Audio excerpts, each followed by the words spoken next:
it doesn't have to be this way in the future. Oh, man. We don't have a crystal ball. You know, a lot of people think, and they watch the FBI on TV and they think, oh, the feds are going to show up. They're going to tap everybody's phone and they're going to just show up and ram the door down. Everybody goes to jail. It's not that way.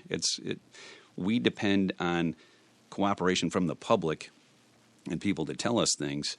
And if that doesn't happen, we're very ineffective. So my message is, if you're listening to this at home and this sounds familiar to you, and it's happening now with other public officials, Tell us a little bit. yeah, give us a call. Just tell me a little bit. Just whisper. Like, who else? But go on. What is the overriding message? Yeah, it's just pick up the phone and call us, and or go online. You can go to FBI.gov and make a complaint online, or you can give us a call, or you can come on down there, and we're happy to talk to you. And if you don't tell us, then a lot of times people tell me eventually you get through some of this corruption. You'll see it just rampant in this particular case here. 38 people go to jail. You know, we have all these convictions, and people say, "What took you so long?" Like, really, have you called the FBI to complain in the past? Well, no. Okay, well then that's what took so long. So Plus, I mean, look, it's not TV, right? It's You have to prove this. exactly. And when you're going after public officials, that's really serious. That's the system in which we live. The bar is very high because, if you think about public officials, a person like Kwame Kilpatrick, for example, he was a very popular guy. He got elected. He was more popular than all of the challengers. He got elected and reelected. So he's got the confidence of the people in a certain sense. You got to overcome that and prove that he committed crimes beyond a reasonable doubt. That's a pretty high bar. So we need the cooperation. We need people to call us and tell us this kind of stuff on the front end. Don't wait for me to look under every rock and find 2 more rocks and come out with subpoenas and, wait months for that to happen. So let me give you an example, all right? So when this thing starts out in 2004, a lot of times people say, well, who was the first person to come in and make a complaint about Kwame Kilpatrick? How did that get started? And the answer is there isn't one person. And if there really were one person making a complaint, we never would have opened a case because DOJ regulations require us, if you have a public official, you cannot have single source information. You have to have multiple sources before you can even open a case on a public official. Not the same if you're How talking many? about- it just has to be multiple sources. Quick question then on that. Yeah. You get one lead. Do you go looking for another source, Sure. or do you wait for them to? Sure. Yeah, you can follow up on leads, find other sources, and that sort of thing. But when you open a full investigation on somebody and are able to use the investigative tools that we use, wiretaps and so forth, I'll talk about in a minute here. To use all that, you have to have a predicated investigation, which means multiple sources. So at the time we opened this in 2004, we had quite a collection of sources.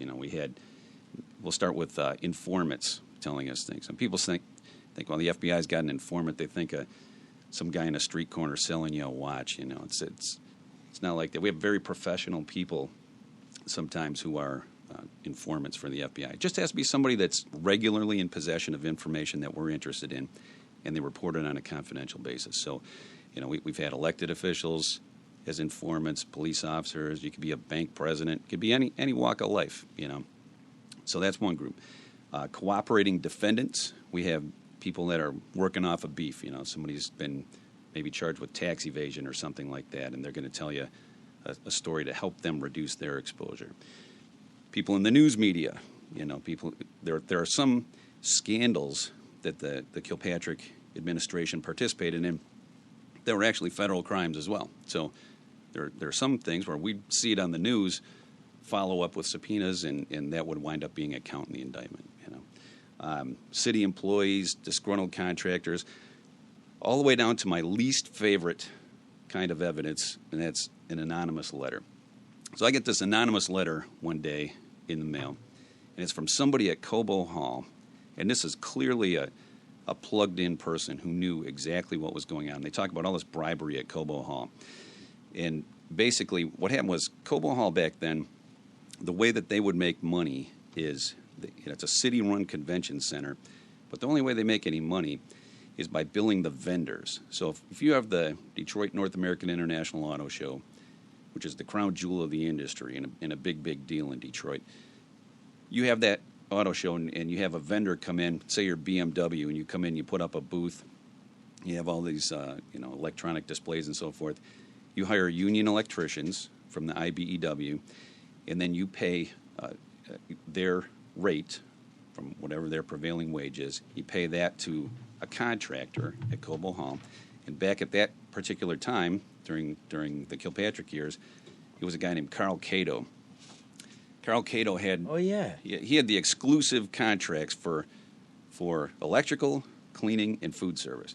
And he wasn't an expert in any of those kind of things. He made campaign contributions and wins the contract and so forth, and then he contracts that out to other people who know what they're doing. So it wasn't going to be him plugging things. He takes the VIG off the top. Right. So, well, not only you take the VIG, you're supposed to pay the VIG to the city. That's how the city makes money. So he was supposed to pay 17% to the city of that billing that he did.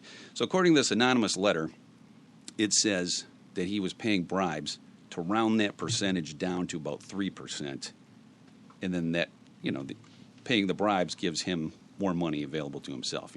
That's the allegation. So I'm thinking, well, that's interesting. Clearly somebody who knows what's going on, knows all the names of the participants and everything. All the way down at the bottom of this letter, it says, "I will come forward when I see progress." Okay. So that's murky. We've convicted 38 people so far. The mayor's doing 28 years in prison. I have yet to meet this guy. I don't know what he considers progress to be. Progress, yeah, right. So I'm hoping maybe he'll listen to this podcast and come forward to get to meet him. What I meant by that was when we get them all, then I'll come forward. Yeah, right. Okay, he's waiting for that. Well, the reason I tell this story is because if you get a lead like that, you're an FBI agent, say, well, how do I follow up on this? All right, well, if I get a case open, I got other predication, which we did, and we could open a case, but then you got to start tracking bank records. You got to start sending out subpoenas. You got to start gathering evidence, and you get one bank account, it leads you to another bank account. You send a subpoena to another bank. That takes years. Okay, so when scandals are unfolding and people are saying, "Wow, why aren't the feds doing anything?" Odds are we are doing something, and what we're doing is sending out subpoenas and waiting for them to come back. So if you ask for a lot of bank records, it takes more time to get them.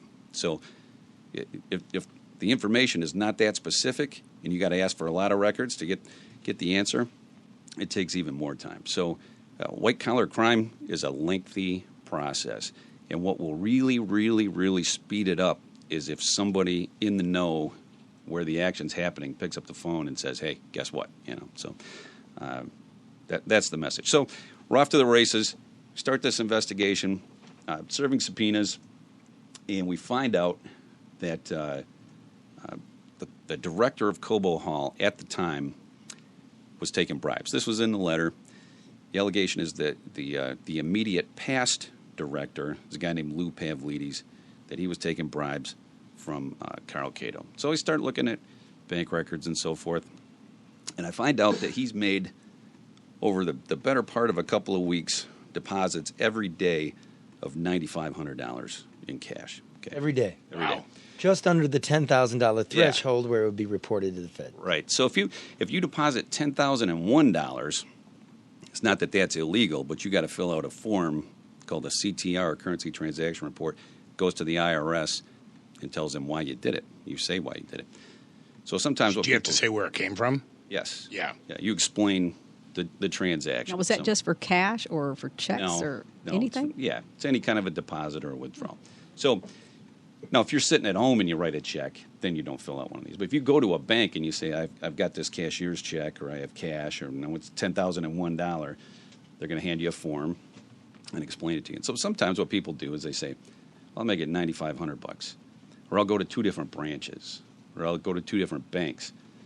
All of that is something called structuring, which is what this guy gets convicted of. All right, see, that you're trying to evade that requirement. So I go see him one day. Go see Pavlidis. I say, I'm from the government. I'm here to help you. I ask you about your luck. He says, yeah, I've had some luck lately. I said, well, tell me about your luck. He says, well, his mom sold the house they grew up in and found his baseball card collection from when he was a kid. And he's been selling baseball cards on Craigslist and eBay and doing pretty well and that kind of thing. So, like, really, what do you think's the most expensive card that you've ever sold? And I'm thinking it's a Honus Wagner rookie card or something. He says, yeah, I think it was about $50. Really? Okay. How big is this attic? Because this is not adding up for me. Tell you what, I don't think you need a lawyer. All right. So he gets a lawyer, and I'm kind of kidding about him, but he was the first person to agree to plead guilty in this case, first person to agree to cooperate with us, and told us what happened, and that was that he was accepting bribes. He admitted responsibility, pled guilty to structuring, and he said, I'm taking bribes from Carl Cato. So we send a target letter to Carl Cato, and he gets a lawyer. This is like the worst thing, other than maybe a bomb, that you could get in your mailbox, is a target letter. It basically tells you you're the target of a federal investigation. You may want to get yourself a lawyer and come on down and talk to us. So he does, and to his credit, he does the same thing. He comes down, cooperates, agrees to plead guilty, and this becomes very significant because he says, okay, yeah, I was paying Lou Pavlidis. Not only him, though, I'm paying the current guy at the time that was there. And he was a guy named Glenn Blanton. Glenn Blanton was the director of Cobo Hall at the time we're doing this interview of Carl Cato. So he says, hey, I can wear a wire and go record conversations with Glenn Blanton. I've been giving him bags of cash. He had, if you remember Cobo Hall back in the day, before all the renovations and everything, there was they called it a sundry shop. Mm-hmm. It was a little white cube on the first floor there. You'd go get a bag of chips or something if you went to the auto show. That was his thing. And he had a safe in the back of that had a bunch of cash in it that he had from various other businesses that he had around town. And what he would do is take bundles of cash from that safe, stick it in a paper bag, and give it to the director of Cobo Hall. And they would round that percentage down for him so he could end up paying less money to the city. City's going broke up because they have to maintain Cobo Hall. They got to pay for all this. They got to operate the building. They used to make 17%. Now they're making 3%. And it's becoming a losing proposition. So anyway, he ends up saying, well, I can record a conversation with Glenn Blanton. I said, all right, let's do that. Now, Glenn Blanton was one of these guys that he liked to eat at the expense of contractors. Okay, and it would go like, let's say you're a city vendor. You go see him about business. He said, well, let's go to lunch. Going to lunch means you pay for lunch. And not only lunch, but I'm going to get the menu back and I'm going to order lunch for the next day, or a doggy bag with dinner in it and this kind of thing. So, yeah, I fucking hate that. Yeah. So, yeah, and this is actually, now, is that a federal crime in and of itself? No, but it's sort of symptomatic because I've seen that before with other people that take bribes. It's sort of a mentality, where you're going to basically extort people. Soak them. Yeah, exactly. Yeah. Give them a good hosing, So I want Carl Cato to discuss business with this guy. So I say, tell him you'll take him to dinner, but you want to have him come by himself, all right? So he says, all right, where are we going? We're going to go to the Big Rock in Birmingham. Let's go to a nice place. Nice place. Yeah, he picked it.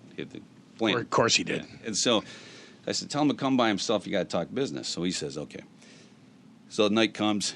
He goes to dinner, and Blanton shows up in a Cadillac Escalade with every relative that he could possibly squeeze into the thing. They come falling out like a clown car. There's sisters and nieces and nephews where they push the tables together, and they got this big feast going on.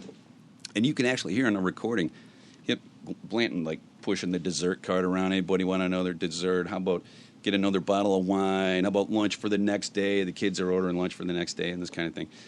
Bill's $750.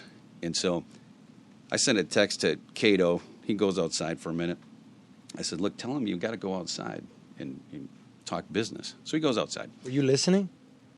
Yeah, we had a transmitter going. So tell him you got to go outside and talk business. So he goes outside, and he says, hey, Glenn, we got to talk business here. I got this target letter from the federal government. Blanton says, what do you think that's about? He goes, I think it's about you and those bags of cash I've been giving you. And I said, what are we going to say if the feds knock on our doors? We got to get our story straight. That's all stuff I tell him to say. So he goes, all right, here's what we do. And he takes out his checkbook, Blanton does, and he writes him 3 checks totaling $15,000, gives them to Cato, and he writes loan in the memo line because that fools the FBI. And he rips these out, and he hands them to Cato, and he says, just tell him it's a loan, and you got paid back. He says, but don't cash those checks because I don't have $15,000. I can never cover that. So all of that is what you call obstruction of justice, right? You're coaching a witness that you know is going to talk to the feds, trying to get him to lie. So he becomes the third guy to agree to plead guilty, and he pleads to obstruction of justice, just that. So now that sometimes people ask, what can you do that? Can you wire up somebody like that? And the answer is, yeah, you don't need any kind of judicial supervision to have somebody wear a wire. If you talk to somebody on the street, you take the risk that that person is recording you, okay, under both Michigan law and federal law. So is that because the person who's wearing the wire agreed to do it? That is exactly the difference. So okay. That you don't need any kind of a warrant for. Now, if you record something and there is no consenting party, like either on a telephone, you tap a telephone, or you're going to wire up a booth in a restaurant, which we did that too, I'll tell you about in a minute, then you need a search warrant. Super high warrant. It's not a search warrant. It's called a Title III court order, and it's sort of like a super search warrant. There's all sorts of safeguards that are involved, and it's very hard to get. So, is the content admissible in court? Everything that you recovered in this? Yes. Okay. Yes. As long as it's it's relevant. Okay. Okay. And it has to be evidence of a crime. It's not everything that they say is necessarily admissible, but if they admit to a crime when somebody's wearing a wire, absolutely, that's some of the best evidence. In my experience, juries want to hear that. You hear somebody in their own words, maybe on a video or in their own words, and they're saying, "Hey, pretend this is a loan and you got paid back." Kind of hard to argue with that. You know what I mean? So, and I'll play some cuts for you here. I brought some here today that I'm sure you'll find interesting. All right, so Cato says, not only was I paying this guy, he was paying a collection of other people, one of which was Derek Miller, who was a friend of the mayor's since high school. Kilpatrick. And Derek Miller ends up, if you're a fan of like mob history, this guy becomes our Sammy the Bull Gravano. He's like the inside the conspiracy, tell you where the bodies are buried, figuratively, I'm saying. And he ends up testifying for about 5 days in the case, and very, very effectively tells exactly what they did. In terms of bid rigging, for example, rigging contracts to favor the mayor's dad and the mayor's best friend, Bobby Ferguson. And we got a collection of text messages, 400,000 text messages. And in some of those, they say things, for example, like you'll see Derek Miller and Bernard Kilpatrick and the mayor and Bobby Ferguson saying, we need to have one of our sit-downs. Like we're mobsters. We've got to have a sit-down. And the sit-down to them was we go in the basement of the Manugian mansion and we plot how to rig contracts to favor these individuals, the people in the conspiracy. So what that is it's a RICO conspiracy. Okay, so we call this the Kilpatrick Enterprise. And the reason it's the enterprise is because you have people inside government and people outside government that are using the power of the mayor's office to commit crimes. You have people like Bernard Kilpatrick or Bobby Ferguson can go around and threaten people's contracts and say, hey, I want 25% of this or you get zero. Okay, the only reason they can say that is because they're using the power of the mayor's office, and there's a conspiracy there. Otherwise, these guys show up and say, give me 25% of your contract. You could tell them to get lost, and nobody would ever care. Right. The reason is because there's this Kilpatrick criminal enterprise. Explain for the listeners what RICO means. RICO is the Racketeer Influenced and Corrupt Organizations Act, and it's a federal statute with a 20-year penalty. And if you have RICO and RICO conspiracy, that's two 20-year felonies, and you can stack them on top of each other. So it's an enormous hammer to use in organized crime, public corruption in particular, because that is what we're talking about here. It's not organized crime in the traditional sense of the word, but it's a bunch of people getting very organized about how they're going to commit crimes and use the mayor's office to their own ends. All right. So in this case, you have a collection of people, some of which are doing extortions, for example. It might have Bobby Ferguson threatening somebody's contract. You might have the mayor himself taking bribes. You have Glenn Blanton doing obstruction of justice. They might not all know exactly what's going on with every other part of the conspiracy, but they're all going the same direction. Okay, we're all using the mayor's office to our own ends. So Cato tells us, not only was I paying Derek Miller, I was paying the mayor's dad, and he professed to be a consultant. Now, this afternoon, every time I say the word consultant to you, it's a bad thing. Okay. Now, wait a minute, though. We're pausing right. When I say consultant, it's a good thing. It's okay. Because let me do this. A little word from our sponsors. Start with this. I know what their timing is like, Charlie. Right there. American Coney Island celebrating 102 years. It's Detroit's oldest family-run restaurant and birthplace of the famous Detroit Coney dog. It's my personal favorite. No bullshit. You want a piece of Detroit? Head downtown, right near the federal court building, right there.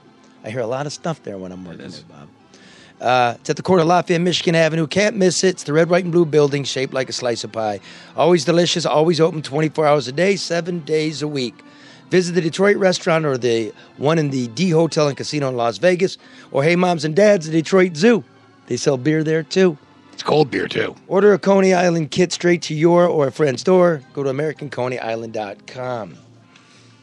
ADR Consultants.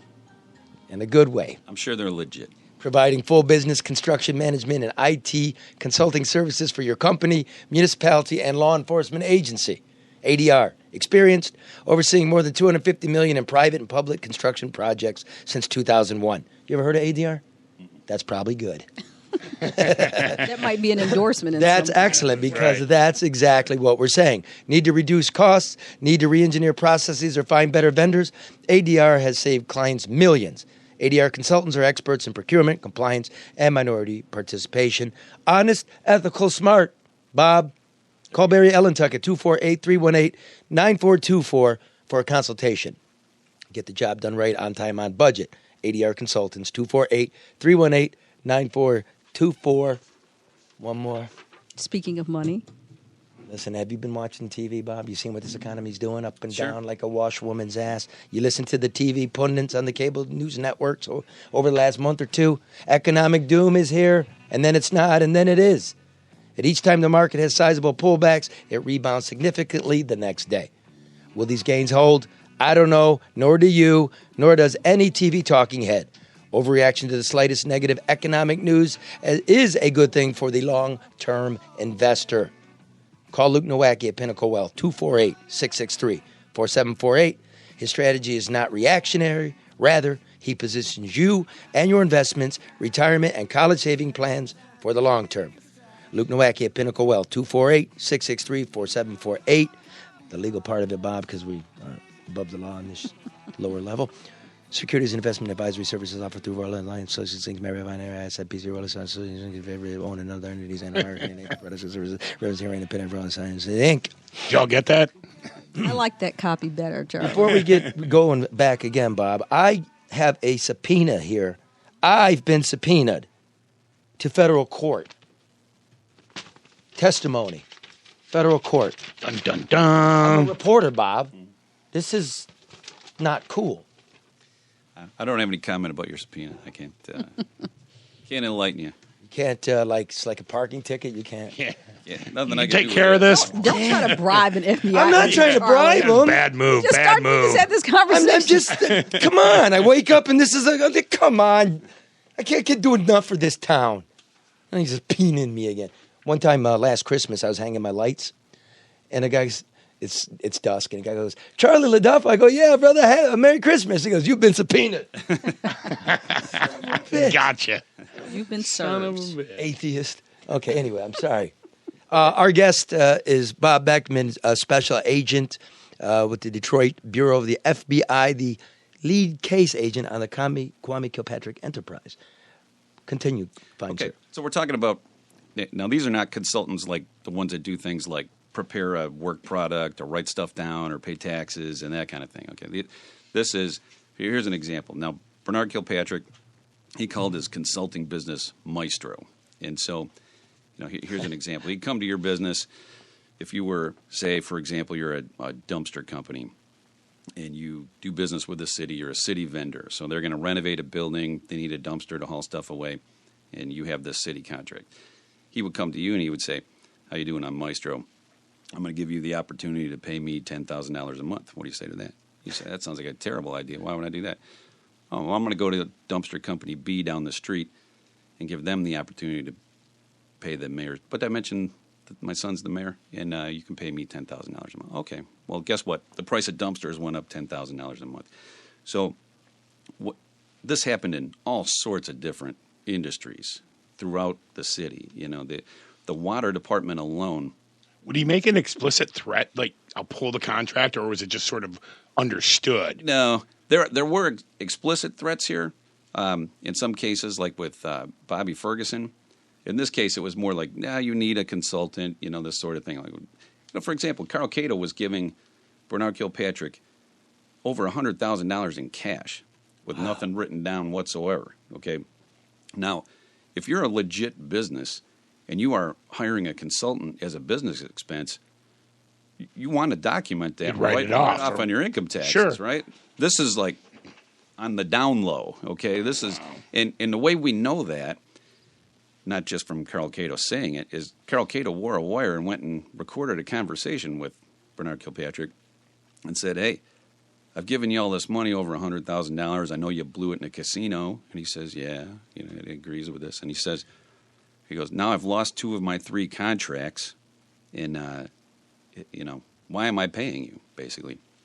And Bernard Kilpatrick says, you know why you lost your contracts? And he gets all whispering and conspiratorial in this recording. We were at Tom's Oyster Bar, something else now, over on Jefferson.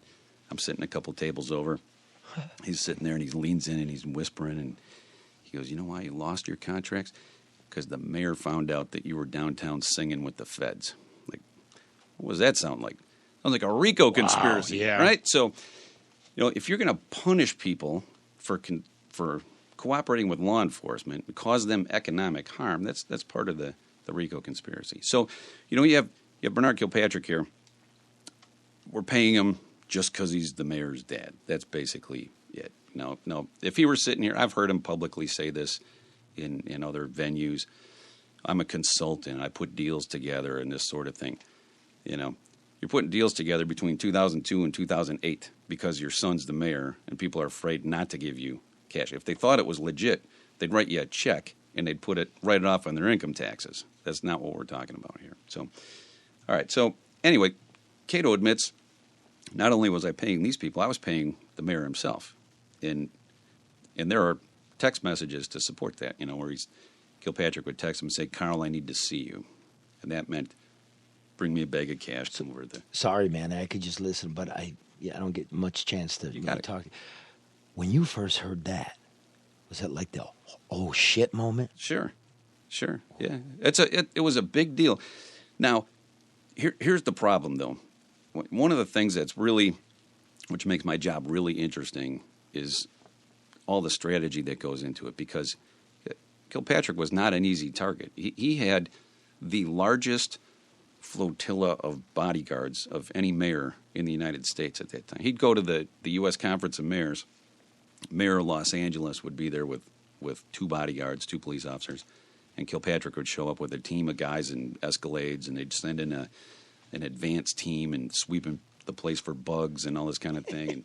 And now, if you're an FBI agent and you're trying to investigate that poses a challenge. I would have loved to have had Carl Cato go in there, pay him a controlled bribe payment, and we'd have been done with this in a couple of weeks, but you can't do that. You're just going to alert everybody to the fact that there's an investigation. So it became a challenge in how to do that. Now, I will play a cut for you where we ended up catching him on a wiretap, talking to his dad shortly here. But anyway, we have a financial investigation going at the same time. I got a partner, Ron Sauer from the IRS, and he did a great job doing like a net worth analysis and finding out how much money's going in and how that's unexplained by his income.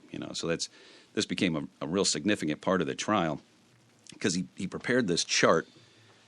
I guess we're on audio. I'll describe it to you. It's a timeline from left to right, from 2002 to 2008.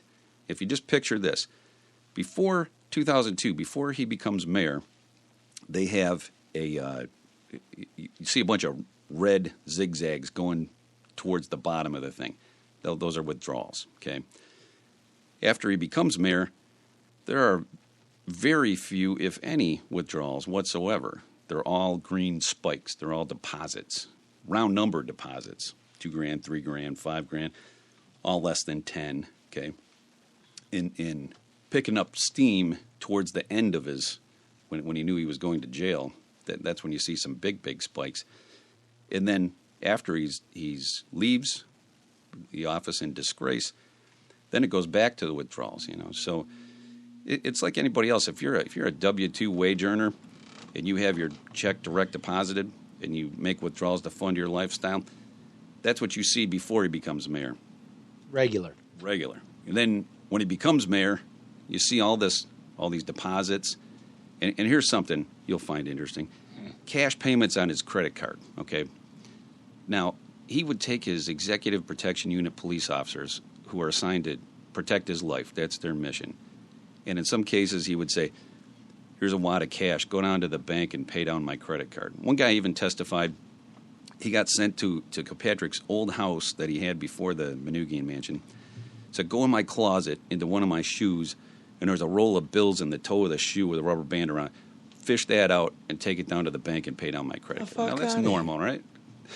It's you're acting like a drug dealer. You know what I mean? Right, it's like, Well, and didn't these Executive Protection Unit guys, didn't that raise some suspicions? And they're good cops. sure, yeah, absolutely. Now look, I'm not slagging on those guys. I mean, I know it would have been a difficult thing to do, to pick up the phone and say, hey, I'm assigned to protect the mayor, and here's what he's doing. What I'm saying is, do it anyway, all right? Yeah. Pick up the phone and call him. The right is right? I mean... And going down to get a wad of money out of somebody's shoe is not right. It's not right, yeah. When there's money involved, I just notice it. Look, integrity.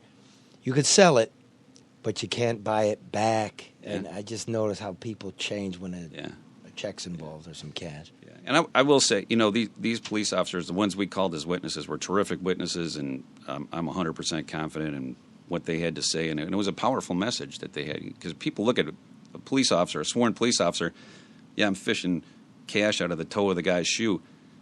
That's not normal, That was very convincing evidence. So there was a big shift here where people were much more cooperative with us and much more likely to pick up the phone, and it got a lot easier after he stepped down and it became obvious that he wasn't coming back, because I think a lot of people are afraid of retaliation. They're afraid of getting fired, or if they have a contract, they're afraid of losing it. We would hear that from a lot of people, But I will say for the city employees, if you're listening to this message, there are whistleblower laws out there to protect that kind of information. So if you're reporting it and doing the right thing, that's the way to go. So anyway, we end up having this consensual recordings, and it backs up Cato's story with Bernard Kilpatrick, and that ends up putting him into the conspiracy at the end. He ends up getting indicted and ends up going to trial along with the rest of, Kilpatrick and Bobby Ferguson. We had a little departure along the way with something called Camp Brighton. Now this is before the city's bankruptcy. You probably remember, Kilpatrick. I remember him coming on the news and saying, the city's in fine shape. We're not going to file bankruptcy and so forth. And behind the scenes, they were very worried about this, and there were indicators that very soon they were going to start bouncing checks to city employees. And so they started something called a Property Disposition Task Force, where he put people that he knew, people in the administration, and a couple of these guys, Data Ann Milton and Candia Milton, they were lifelong friends of Kilpatrick, and they worked in the administration. He put them and others in charge of finding city assets to sell to help meet payroll. Fire sale. Yeah, as a fire sale of property. And so, if you're a Detroiter, you might remember a place called Camp Brighton. Camp Brighton was a parcel of land out in Brighton Township, and it was where, school kids could go fishing and canoeing and that sort of thing, outdoor experience. We don't need it. We're going to sell it. Okay, so they find a buyer for it, and the buyer is the Chaldean church. And the Chaldean church decides, okay, well, we'd like to buy this. They don't really know how to go about doing it, so they take one of their parishioners, and they say, go see these guys in the property disposition task force and find out what we got to do. And so these guys tell that guy from the church, we're going to sell it to you. We agree on a price. Everything's cool. But you know what you need? You need a consultant. Okay. Don't bother shopping for one. We got one for you. Okay. And their consultant is their half-brother. These guys' half-brother. Okay. So he opens a consulting bank account, and they're going to pay him $50,000. That's the consulting fee. So he takes the $50,000 consulting fee, and he puts it in his bank account. This is the only money to ever hit that bank account, okay? And then they split it up in kickbacks among the rest of these guys. Kickbacks and starter checks, okay? I mean, there's no address on them. This is, wow. They open it up just for this purpose, all right? So it's not like this guy's got some track record as a consultant, all right? So in fact, when I go see this guy, I say, how you doing, consultant? I'm from the government. I'm here to help you. And he says, honest to God, I'm just a bank account. I'm like, I know you are, okay? That's like, it's like in that right off the rip. It's like in The Untouchables where he says, "Get the bookkeeper." You know, it's like one of those kind of moments where this guy's all he is a bank account. He's in charge of passing out money and kicking it back. He's not giving business advice. He's not there to help you. He's just there to split up the money and hide it. See, I told you nobody likes you knocking at their door. You did. I try to do it right, man. Yeah. All right. So, anyways, they sell this, and they also sell, if you're a Detroiter, you'll remember the 8th precinct of the police departments right at the corner of McNichols and Grand River, and they come to a point at Lasser there, and there was a police station on that corner. They split that up for kickbacks, which ought to be offensive. When I give this presentation and police officers here, you sold a police station, divided up for kickbacks. I mean, that's sort of insulting, I think. But, a little bit, yeah. So they agree to plead guilty as well. Now, one of the things they say they need the church says, listen, we want an invoice for what you say you're going to do with this. So they provide an invoice from the consultant. With the starter check. And it says things like this. It has 10 items on it. It says, meetings with planning department, $5,000. Meetings with city of Detroit, $5,000. Meetings with mayor's office, $5,000. Blah, blah, blah, times 10, $50,000. Okay. There's no breakdown of how much time you spend on each thing or why is a planning department different from city of Detroit or anything like that. Just one piece of paper to justify this.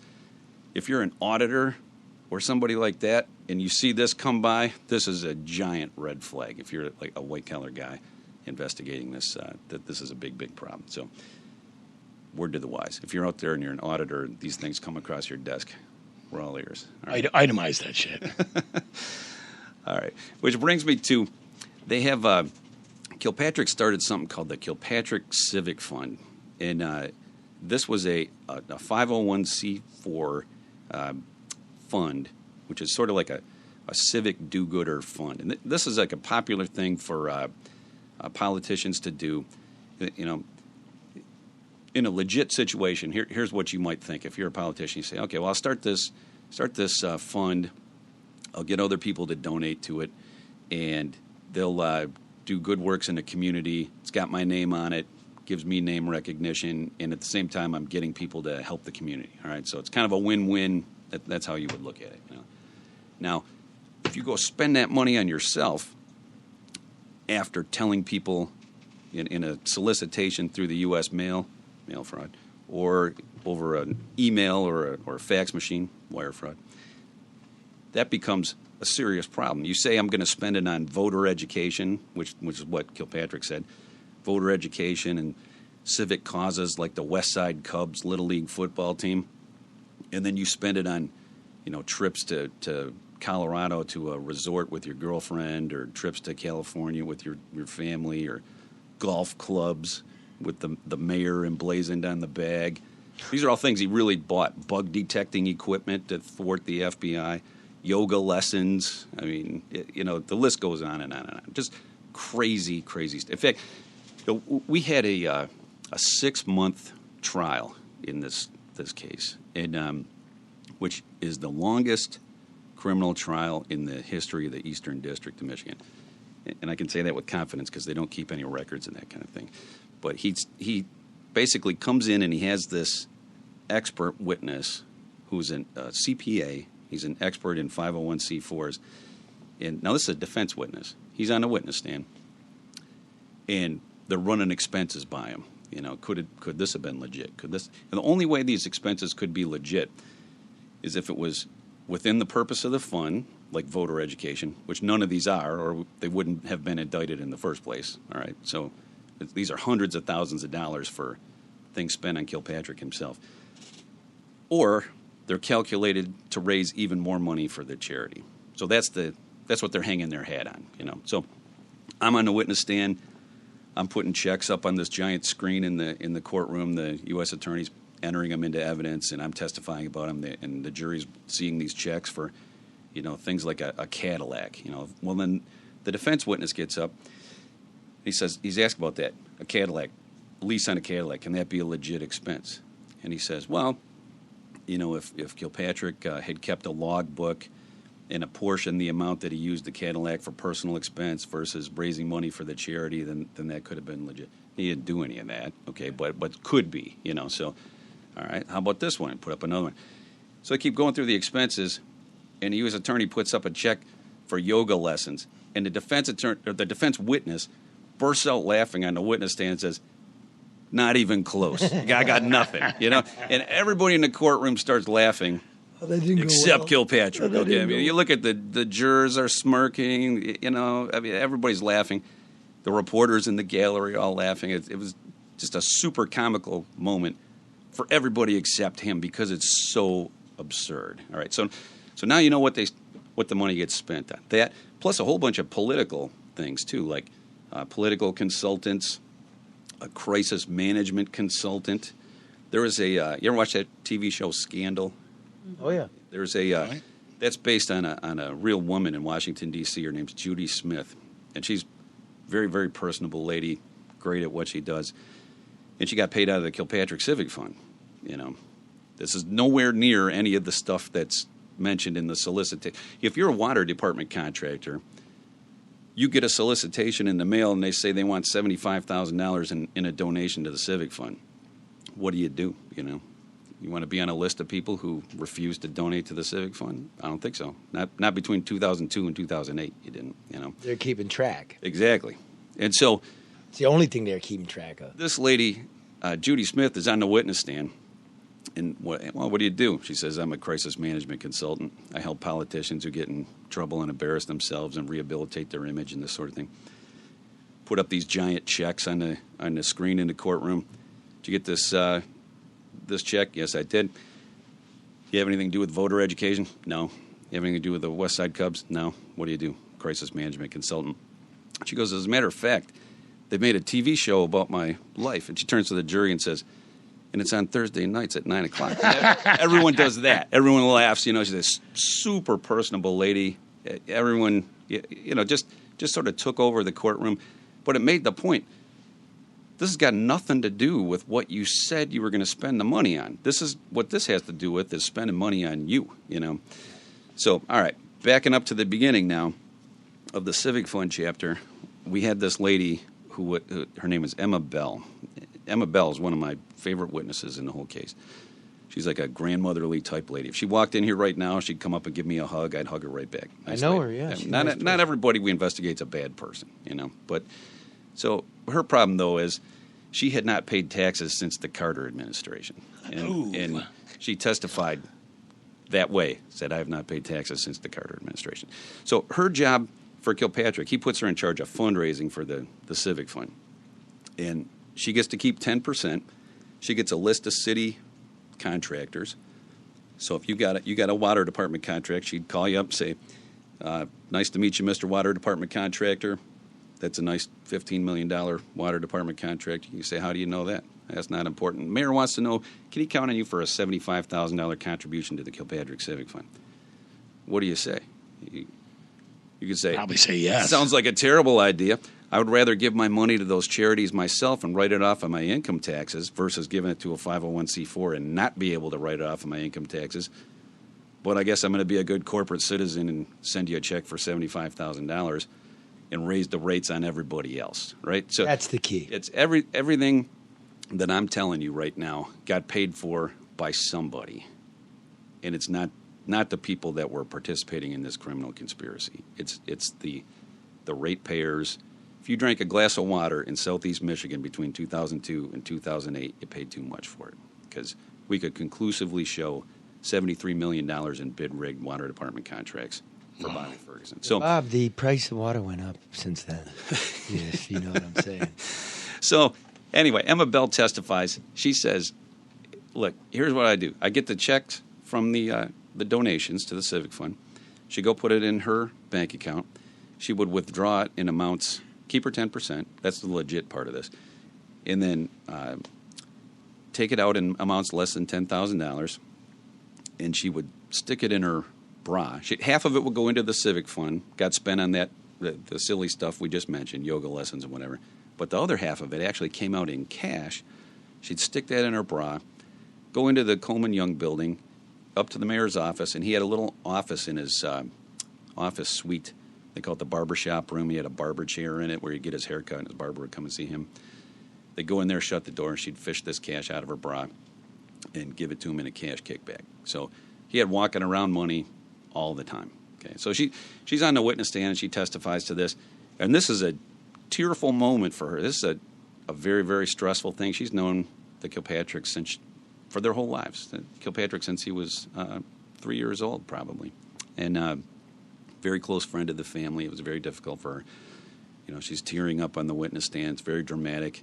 You hear a pin drop in the courtroom, you know. And so Kilpatrick's lawyer says, you know, he's got something to work with on this, right? Because you haven't paid taxes since the Carter administration. There's going to be some cross-examination. You know, the lady's trying to work herself out of a trick bag here in some respects. So he says, now, ma'am, I don't mean to be indelicate, but are you telling this jury that you went into a locked room with a young man and you went into your bra? And she goes, well, yeah. And she makes this gesture on the witness stand, reaches into her blouse and sticks her hand up. Everyone in that courtroom went, oh, I could totally see that. And I look over at Kilpatrick. He's wearing a three-piece tweed suit with the vest and everything, thick tweed. And he reaches out to take a drink of water. He's trying to act nonchalant. And I could see a dinner plate-sized sweat ring underneath his arm. That's through all those layers of tweed. That was not lost on anybody. The headline in the paper the next day says, Bill testifies Kilpatrick sweats.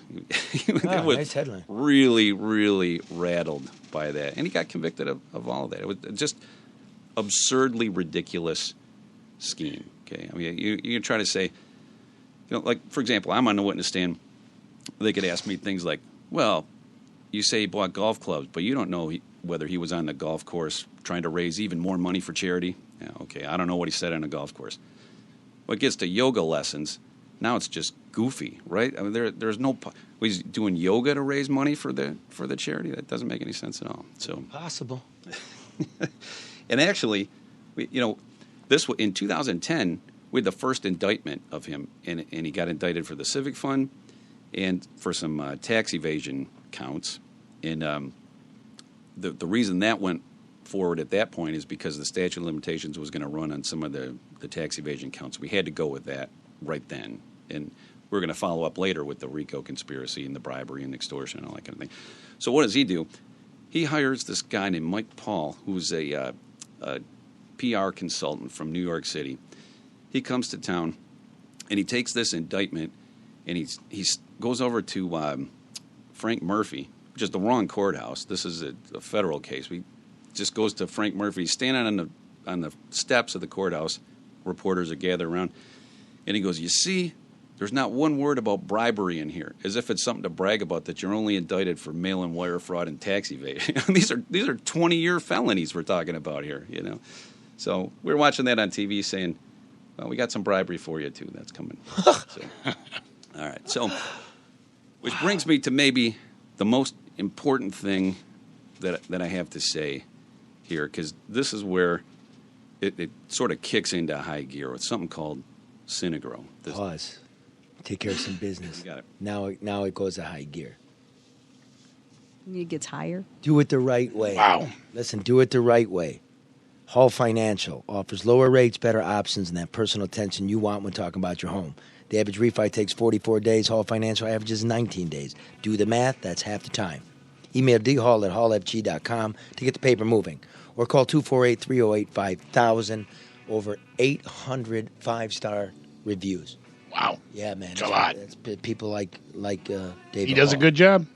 Maybe you just want to take equity out of your home, doing it the right way, shortening the length of your mortgage. You could be less than 3 weeks from saving money with Hall Financial. Email dhall@hallfg.com or call 248-308-5000. Tell them you heard it on No BS News, NMLS number 1467435, Hall Financial. You won't be disappointed. And let's say you found $100 on the street, not through a civic fund, but you found $100. Would you pick it up or keep walking?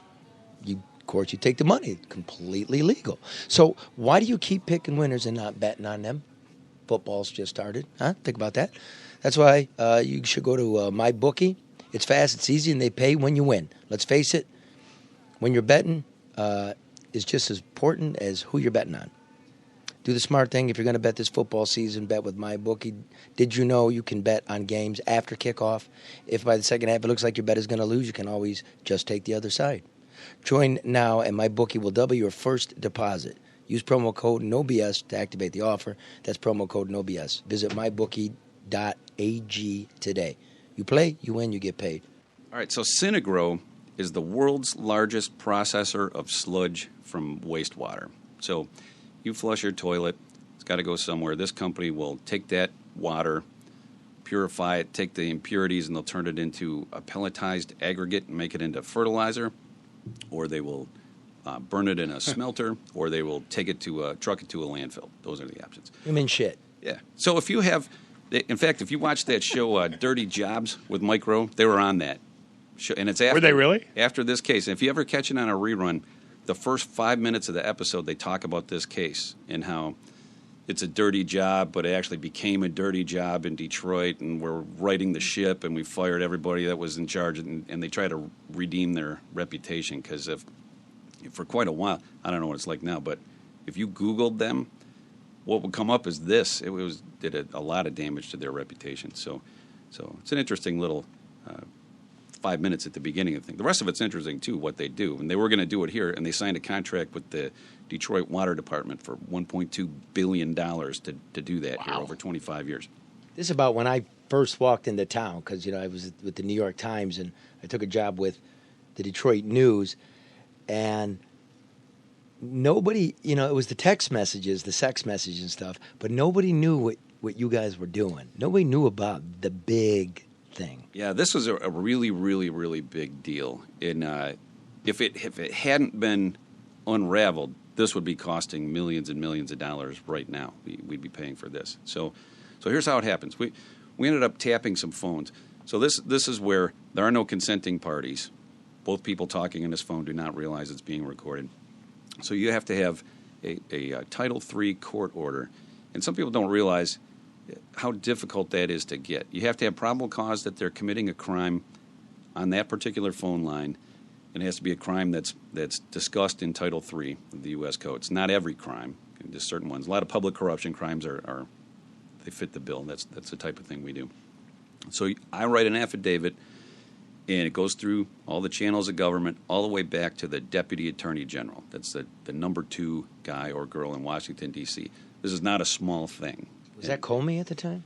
It was, I'd have to look. Okay. There's a chain of people. But it's like that level of person. Yeah, you're talking about the number 2 person, like under William Barr right now, the Deputy Attorney General. Right. So, and all they do is, if they approve it, there's a unit at DOJ that covers this, and they fly spec the thing and make suggestions and changes and so forth, or sometimes tell you no, And if they approve it, all they do is send it back to Detroit and give me the approval to take it across the street to a federal judge, and then they sign it and determine whether it's probable cause or not. So this is not a a rubber stamp of any kind. All right, it's a difficult thing to do.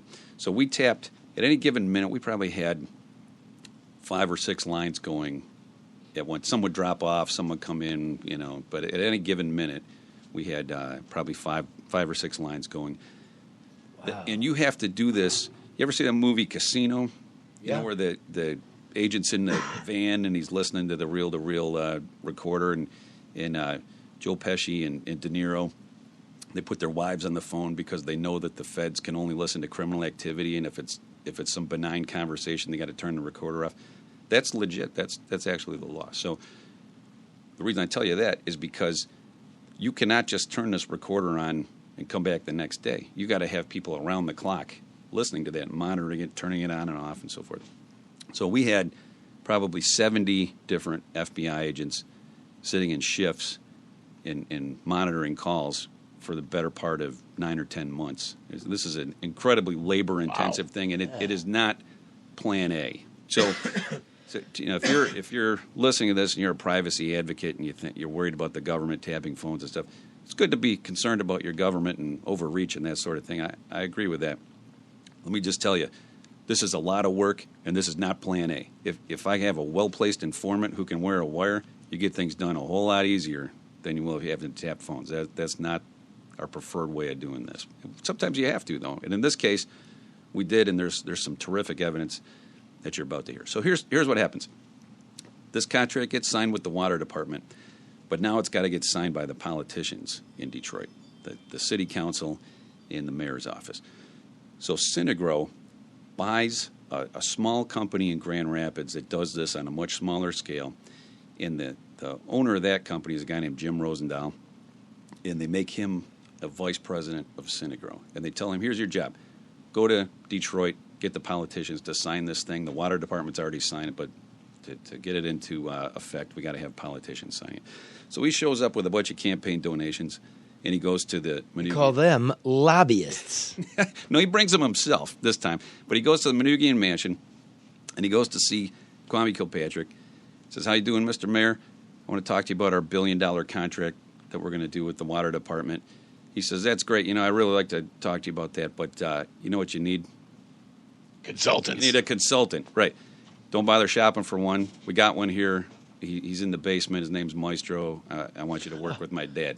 So Rosendahl goes down to the basement. Wow. Sees Maestro. Maestro says, all right, here's what we're going to do. You're going to pay me $10,000 a month. I'm going to be your consultant. But and you'll remember this, the city council back then did not get along with the mayor. They were fighting over everything, if you remember that. And so he tells him that, and he says, if they see my name attached to this, that Kilpatrick's a consultant, they're going to vote no, they're going to vote against you. You're still going to pay me $10,000 a month, but I'm going to be a behind-the-scenes consultant. You're going to have a front-of-the-house consultant, and that's a guy named Rayford Jackson. All right, so Rayford Jackson. Rayford Jackson. He was a low-key guy. He's back. He wore a leopard skin sport coat and drove a pink and black Ferrari and drove around and gave bags of money to people, including Monica Conyers. He's out now. I saw a billboard with him, and it says "Revitalizing Detroit." Okay.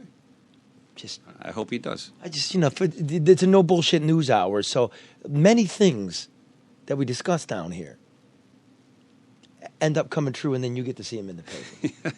Yeah, listen, the people that we're mentioning here, a lot of these people have done their time, and they did it legitimately, and many of them cooperated and that sort of thing, and I don't wish ill of any of them. We're not the lifetime police. We don't follow people around for the rest of their lives. I completely agree, but there's one thing left to do with people like, say, Monica Conyers. Yeah, you did your time. You made your restitution.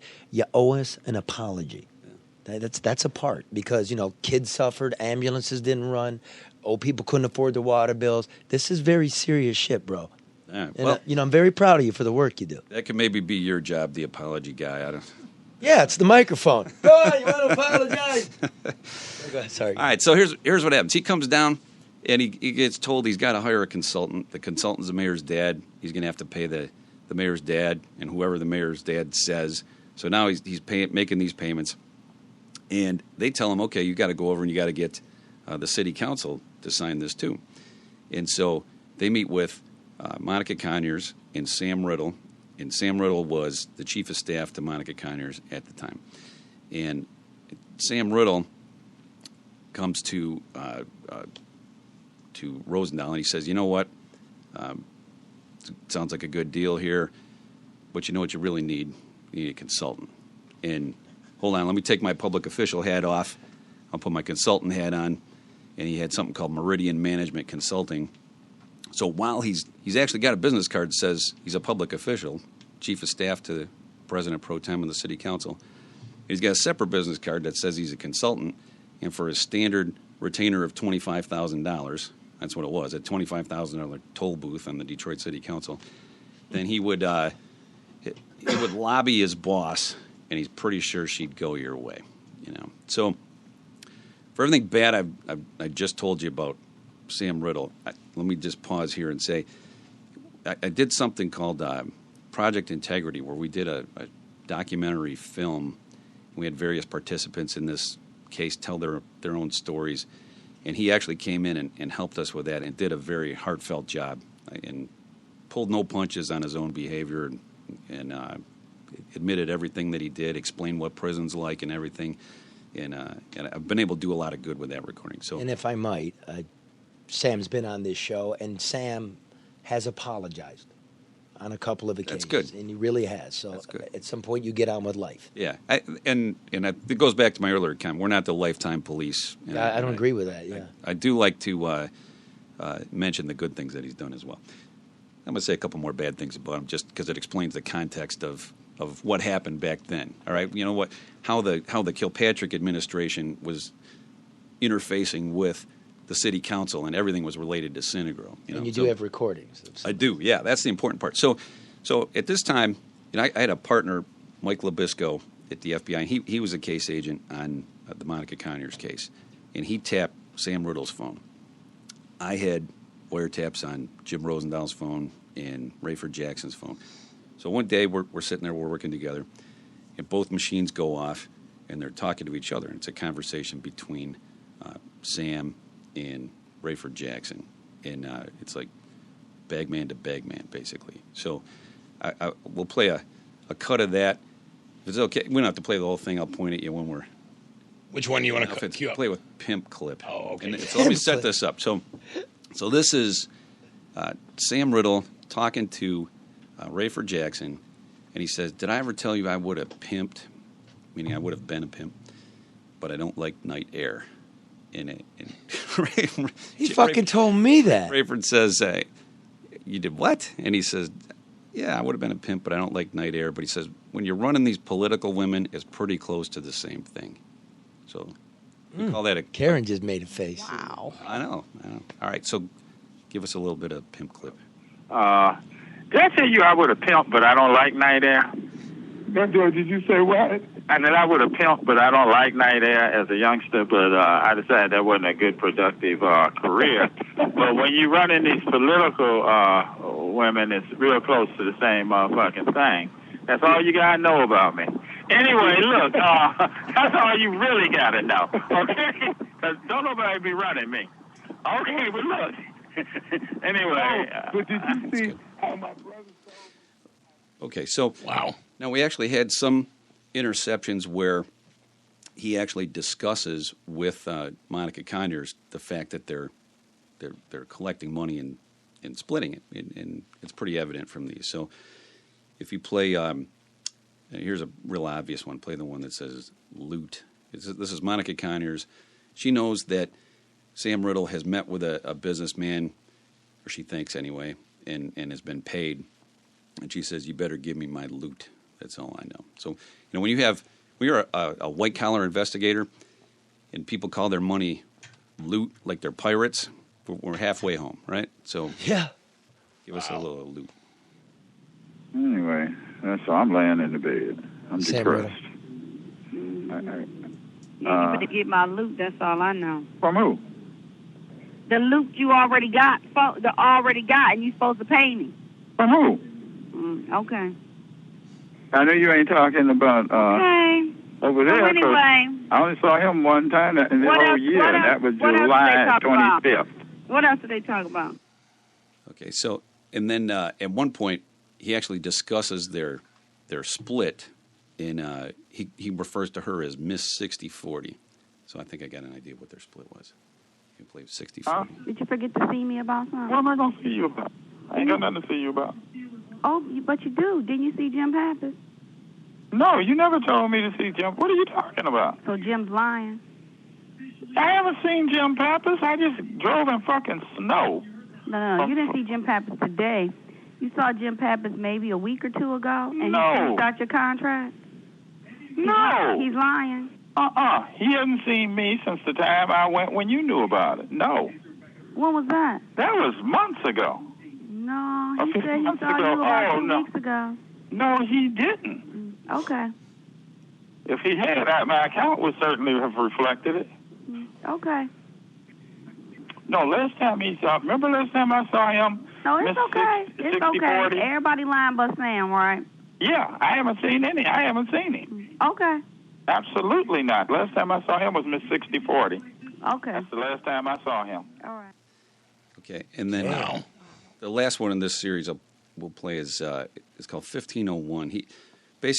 He goes in there and leaves $1,501 on her chair. I don't know what the extra $1 is, but $1,500 basically. And she says, "What is this you gave me?" And he says, 1501. What is that? 1501. And he says, "Don't you remember? You said." And then here's the important part. He goes, "Man, we talk too much," and he means on the phone because he's about to explain this to her. And he says, "You told me, can we make it 15?" She's like, "I said 15 minutes," and he just reacts by dropping cash on her. He assumes it's a kickback and drops the cash on her. He hears a number, and then they laugh and they laugh. So neither of them knew that they were being recorded? Correct. Right. Yeah, this is a wiretap. Wow. But did you hear her like trying to step over him on the phone? She's saying, "All right, anyway," and stepping over the top of him, which I don't know what that does.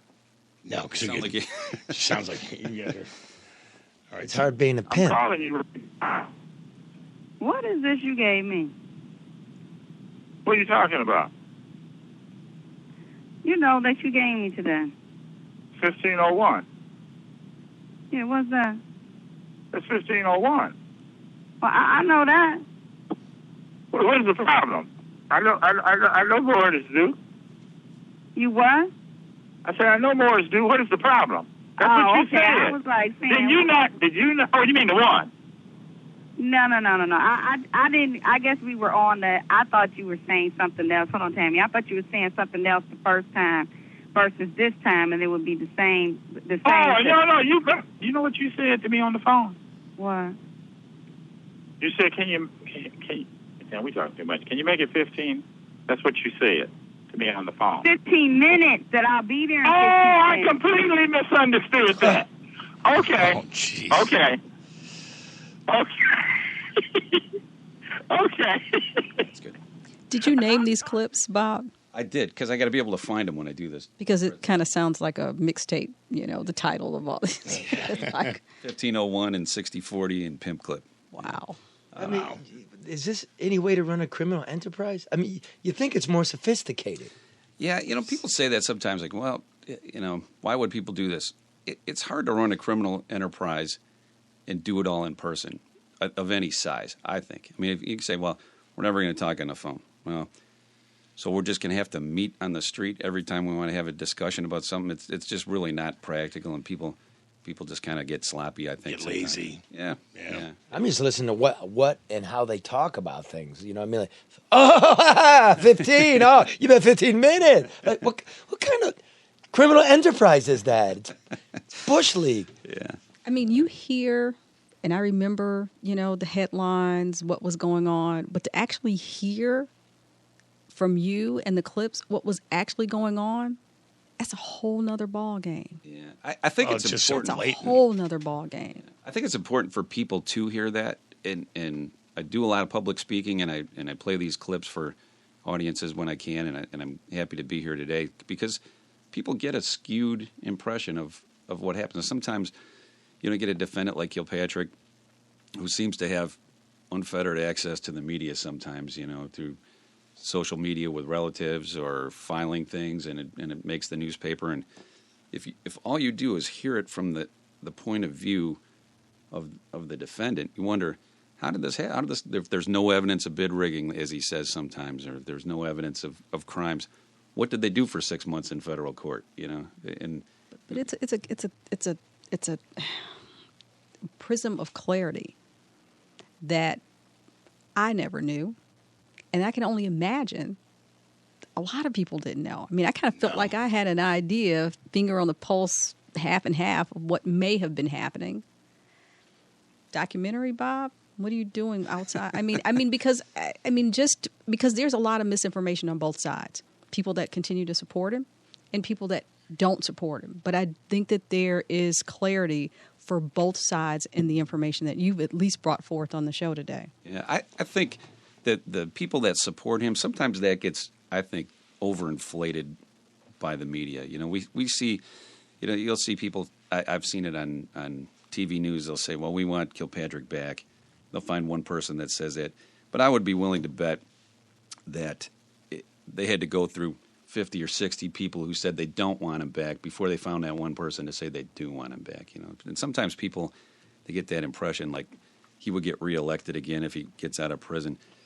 You got to understand that the citizens of the state of Michigan voted in a referendum to amend the state constitution to put a 20-year ban on public service for basically this guy. I mean, after Kilpatrick's conviction, it applies to all public officials that are convicted of these types of crimes. But, when your crimes are so notorious that you inspire a state to amend their constitution to prevent you from happening again, that is a big deal. I mean, I think that says to me, people in Southeast Michigan have had enough of this. And the city charter was amended. I don't really hear people supporting him. But what I do hear often, not the majority of the time, is 28 years was too long for these offenses, and $850,000 you actually found that he didn't earn in his bank accounts. Is 28 years too much? Not at all. Not at all. And I'm glad you brought that up. Here's what I would say to that. First of all, people have to realize in the federal sentencing guidelines, if you sentence a defendant within the guidelines, you are presumed to be reasonable. It's very difficult to overturn a sentence that's within the guidelines because, they study these things, they compare them across the country to other similarly situated offenses, and then you might get enhancements in the guidelines. You might get bumps up if you say, for example, you take a bribe on a contract worth more than $1 million, or you have extra vulnerable victims, or you have a breach of a position of trust. These are factors that'll enhance the guidelines and you do more time.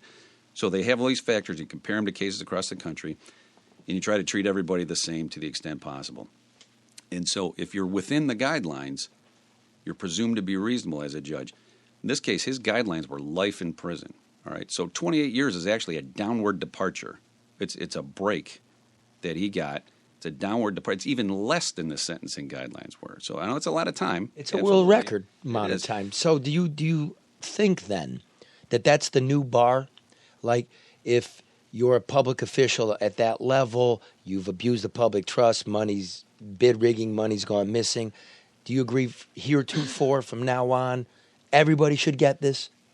You got everybody with those same factors in the guidelines? Yes, I do. And you should know. I agree. He's not the first person to get 28 years. Well, there was one guy in Ohio. Right. Okay, Jimmy DeMora in Cuyahoga County, he was in county commissioners, did similar types of crimes, bid rigging, extortion, bribery, that sort of thing.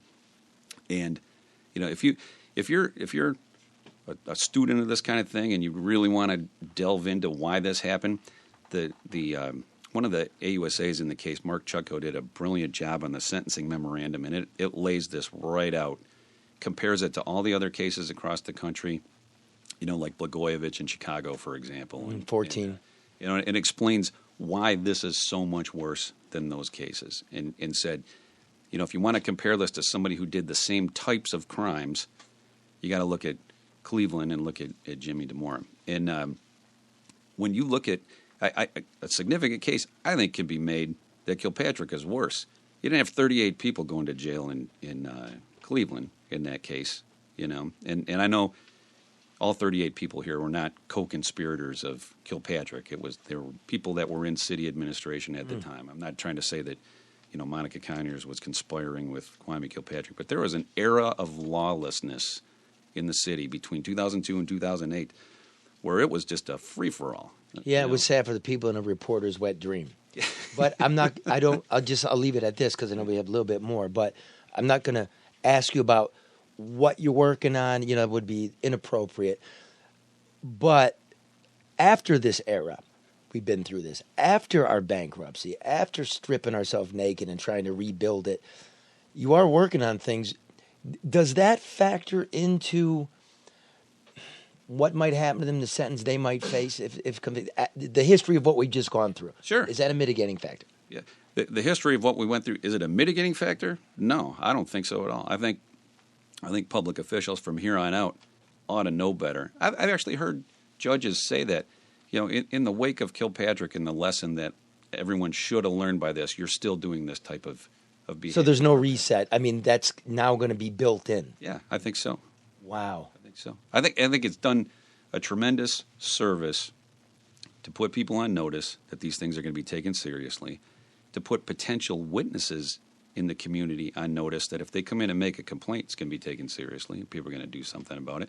And if you're a public official and you're in that position, you better believe you get indicted and you wind up in front of a jury in Detroit, they're going to take you seriously. This is not... So for all the action we got going on in this Macomb County, Wayne County, Genesee County, there is no reset. This is remembered, and we're building on this now.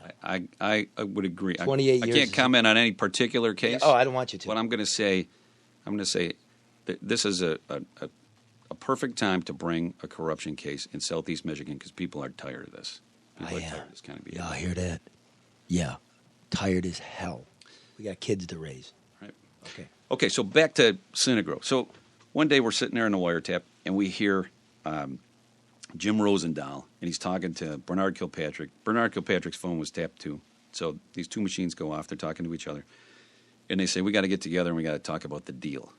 And I think I'd like to be a fly on the wall for that conversation. And we were. Okay. So this is one of these situations where they say they're going to meet at the original Pancake House at 14 and Woodward in Birmingham in 5 days hence. Okay, so I got 5 days to get this court order through Washington, D.C., write an affidavit, get it to Washington, D.C., to the DAG, the Deputy Attorney General, have it sent back to Detroit, go get in front of a judge, sign this thing, and be able to bug a booth. Because if you have a reasonable expectation of privacy, whether you're, two mobsters in the front seat of a car, or you're, two white-collar criminals talking on the phone, or you're people in a booth in a restaurant, then you have a reasonable expectation of privacy. The government's got to get one of these high-level court orders. Okay, it's a big, big deal. So we get this, and then we're going to bug this booth in the Pancake House. So the day comes, and I know what you're thinking. You're thinking, how do I know where they're going to sit? Exactly. Right. Okay, so I go into the Pancake House, talk to the manager, super great guy. Tell him I'm from the government. I'm here to help you. I'm going to want to bug a booth in your restaurant. And he says, no problem, whatever we got to do. All right. So we do that. He lets us send a team in there, and they run some wires and so forth and hook this up. And then I said, okay, now we need your help when the people come in here tomorrow to sit them in the right booth, in the bug booth. He says, oh, that could be a problem. I'm like, I don't like the sound of this. I spent 5 days getting this court order. We're going to have a problem. What's the problem? He says, well, we got this hostess here, and you might remember this. If you ate at the Pancake House between 2002 and 2008, there was this little lady, says from Vietnam, and she was the hostess, and she takes her job super seriously, and is just death on not letting you sit there till your whole party gets there. So if you show up with one person, you say, it's going to be three of us, I'm the first one here, let me sit here and drink coffee. It's a super busy breakfast place. They got to line out the door frequently, and they say, you're going to be sitting outside, And he says, frankly, we're a little scared of her. And I'm like, this is not good, okay? So the day comes, we got a transmitter going. We filled the place up with FBI agents. We got a couple FBI agents sitting at all the different tables. We got two FBI agents sitting at the bug booth. They're sitting there drinking coffee, looking at the front door, getting ready to beat feet and run in the bathroom as soon as it's time to free up the table. And I'm out in a van in the parking lot. We're listening on a transmitter. We got surveillance on Jim Rosendahl coming from Grand Rapids. And they tell us, all right, he's coming up Woodward Avenue. He's almost to 14 Mile. He's pulling in the parking lot. So I call the manager on the phone. I say, all right, here, he's walking in the front door. He's wearing a white jacket. He says, okay. The hostess already got menus in her hand. She's sizing them up. And he comes over. The manager says, I'll take this one. Takes the menus away from the hostess. Says, right this way, sir. 2 FBI agents grab their coffee cups and run in the bathroom. And he sits them at the bug booth and wipes down the table. And we're all high-fiving each other. And this is success, right? It's going to happen. So Eat the hostess. Exactly. So then, that's Jim Rosendahl. Well, then Bernard Kilpatrick and his girlfriend are an hour and a half late. So the first hour and a half of this recording is that hostess yelling at Jim Rosendahl, you can't sit here by yourself. Where's the rest of your party? Threatening to throw him out in the parking lot and just ruin everything. Everything's going to be over with. So finally, they ended up showing up, Maestro and his girlfriend, and they hatch a plot. And this is what I was telling you at the beginning. Why, if this had not been uncovered, you'd be spending millions of dollars right now on graft. And basically, they had a plan where one of his consultant clients, this is an actual legitimate trucking company that was paying Bernard Kilpatrick consulting payments. They were going to truck the sludge to a landfill. But they were going to build a phony trucking company on top of that one, and they were going to just put a fake name on it, and then they were going to build twice as much as it should cost. Now, the original trucking company is going to make a profit at 50% of what I'm describing here. They're going to put another 50% on top of that, which is just phantom waste. Yeah, it's just going to go to completely fake the billing and everything. Yeah, it's just going to go to Bernard Kilpatrick, 10% to his girlfriend for doing the paperwork. So, sorry to interrupt. Are they even going to have a physical truck? Yeah, it's going to get trucked. It's going to get trucked by the legit trucking company, but it's going to be billed in the name of this fake trucking company, so it's an extra 50% on top of it. So they're going to collect 50% and make a profit at 50%. The rest of the 50% goes to Bernard Kilpatrick. It's just obscene greed for no reason whatsoever. None of this is necessary. They would not if they wanted a trucking company, they put out an RFP. There's plenty of trucking companies in Southeast Michigan that would love to have this work, and it'd be done at the lowest bid. Yeah. That's not this. That's not what we're talking about. They're going to rig it and give it to his consulting client. So, in fact, I was giving this presentation to some police officers who were from Europe, and they said, I mean no offense here, but this is very much the way they do things in Italy. Yeah, I know. Yeah, we're not going to let that happen here. I mean, if this had not been discovered, you'd be talking millions of dollars in graft, for who knows how long. So and it makes you wonder how much millions in graft we're paying for now that they got away with. Yeah, and I mean this sincerely, if people are listening to this and they recognize that type of behavior and they know that, you got to please give us a call, because we will take it seriously and we will definitely do something about it. And by the way, Flint, I'm coming up next week. You expect to see me. All right. So, anyways, the next thing that happens, we're about to take the wiretaps down. You cannot keep that activity up forever. It's very labor intensive, burns up a lot of manpower, and towards the end of it, you gotta start taking some chances and making some approaches on people, and so we do that. We do something that we call it tickling the wire or salting the wire sometimes. So it's where you take some overt act that's likely to make people talk on the phone when their phone's tapped. So in this case, I went to this guy. They had a guy that would go around and ask people for campaign contributions for the Kilpatricks, and they called him the little white guy. And they're going to call him that in this particular clip I'll play for you. So I go to that guy's house. I put a business card in his door, and I run. I don't knock on the door. I don't want to talk to him. I just want him to come home, get my business card, be scared, tell the mayor. Mayor calls Bernard Kilpatrick. Little white guy. Yeah, the little white guy. You tickled the wire. You tickled the little white guy. Right. So by just leaving your card there. So this happens. Wow. And he gets on. So Kwame Kilpatrick is on a private jet that he's extorted out of some water department contractor, and he's about to go to Florida. And he's trying to call his dad and warn him to stay away from the little white guy. But he doesn't want to say his name. He could easily say his name. They would know exactly who he's talking about. But they're talking in code like they're a couple of half-assed mobsters. They're not as good at it. It's like a bad episode of The Sopranos. You know, he goes, well, you got to stay away from the little white guy for a minute. And Bernard Kilpatrick says, what? Who? And he goes, the guy from Chi, you mean? Like, we can't figure out what Chicago is, you know. And that's a different guy that cooperated in the case. And he goes, him too, but no. He goes, oh, you mean Arab? And he's thinking Carl Cato, who also cooperated. He goes, no. And he goes, oh, you mean from up the way, like Fair Estate. Fair Estate's in Big Rapids, which is by Grand Rapids. He means Jim Rosendahl. No. And they never do figure this out. He never does understand what he's talking about. So the code actually fails. Bernard Kilpatrick doesn't know who he's supposed to stay away from. So anyway, and then he gets to a point in the conversation where Bernard Kilpatrick says, he goes, well, he doesn't do nothing with me, does he? And Kilpatrick goes, all the time. I mean, no, that's what like he forgets he's in code for a second, tells him, yeah, that guy. So, you know, my point in playing when we get to this point in the trial, when I testified to this recording, the jury had heard from all three of those people, the guy from Chi, Carl Cato, and Jim Rosendahl. They didn't need me to decode it for them. They knew what they were talking about, and they knew these guys could easily have said the person's name and they would know. The reason they're talking in code is because they're thinking, oh, what if the feds are listening? We don't want to, you know. In so doing, I think, we'll see what you think, they sound even more criminal than they would if they just said the guy's name, I think. But if you go ahead with code. The other thing, let me just tell you this. You understand the lingo here. They call each other this guy for some unknown reason. It'd be like if I'm talking to you and I say, this guy wore his vest today. And you say, this guy wore his blue tie. We're talking to each other.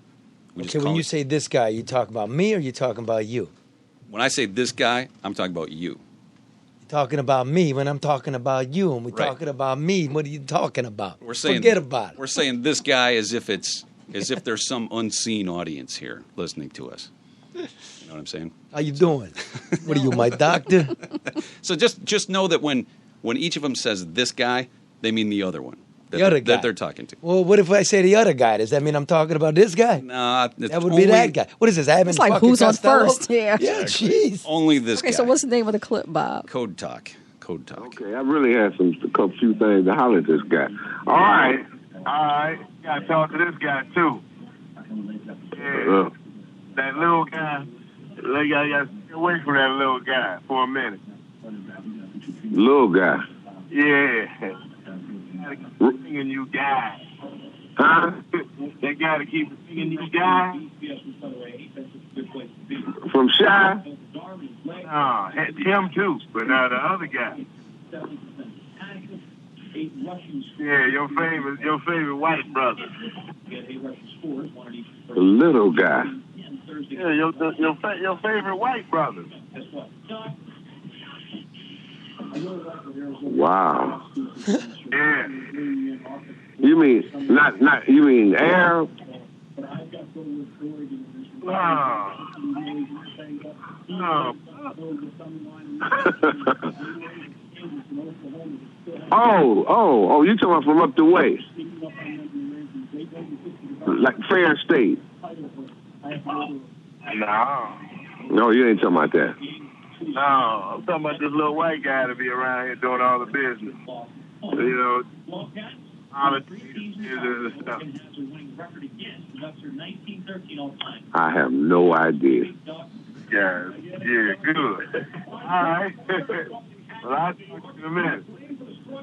He don't do nothing with me, though, does he? All the time. I mean, no. That's what I want you to do. Yeah. Sound like Cheech and Chong. Jeez. Oh, I'm going to have that as my phone So who message. was it? Yeah. Who was the little white guy? You know what? I'm not going to say his name. Oh, no, I didn't know if it was somebody you had already talked about. No. Okay, no, It's that's somebody fine. I know who wants to get on with his life. Okay, no, I don't. He wasn't prosecuted, so No, I I think I didn't just want let to do him. that. Yeah, I didn't know if it was someone that was already talked Yeah. about. Okay. So if you consider like what what they're saying, how they talk like that on the phone, in consideration with the bank records, for example, with all that cash being deposited. I mean, Kwame Kilpatrick had $840,000 in unexplained cash that went through his bank account, and that kind of behavior, plus the witnesses that testified about extortion and bid rigging and so forth, all of that, plus the text messages, and I'll read a couple of these to you. You know, these are separate from his state criminal case, right? Or was this all the same cash? It was no. We got a search warrant and collected these text messages. Okay. Now because when we talk about Kilpatrick and text messages, like baby, Yeah. Well, he had those text messages as well that came to light in his civil case, and everybody knows how that turned out, But separately, we gathered the text messages. They're the same text messages. He had a SkyTel pager from 2002 to 2005. We collected all those text messages. We ended up having a team of people. There's 400,000 of them. We actually hired some contract employees that are retired FBI agents to help us with this and reviewed them all and found the ones that related to bid rigging and ended up admitting them at this trial. And some of these... Were you aware of those prior to it breaking in the newspapers about the sex messages, or did you become aware of those after the fact? We became aware of them after the fact as far as the content went, and we knew that he was using the pager, but the content we didn't know before that. So, but some of these, they're just irrefutable. I mean, you look at, like here's one, for example. Now, a witness testified in the trial. He's at an engineering company, and he says Kwame Kilpatrick or Bobby Ferguson comes into the company. He says, "Hey, I hear you got a $15 million worth of water department contracts that are pending with the city." He says, "How do you know that?" He says, "That's not important." He says, "I want 25% of it." And the contractor says, "Hey, look, we've already hired our subcontractors. Maybe we can use you on the next job. Why don't you leave a resume?" He says, "I don't think you get this. You're going to give me 25% of your contracts, or you get zero." And he says, "Get the hell out of here." Throws him out.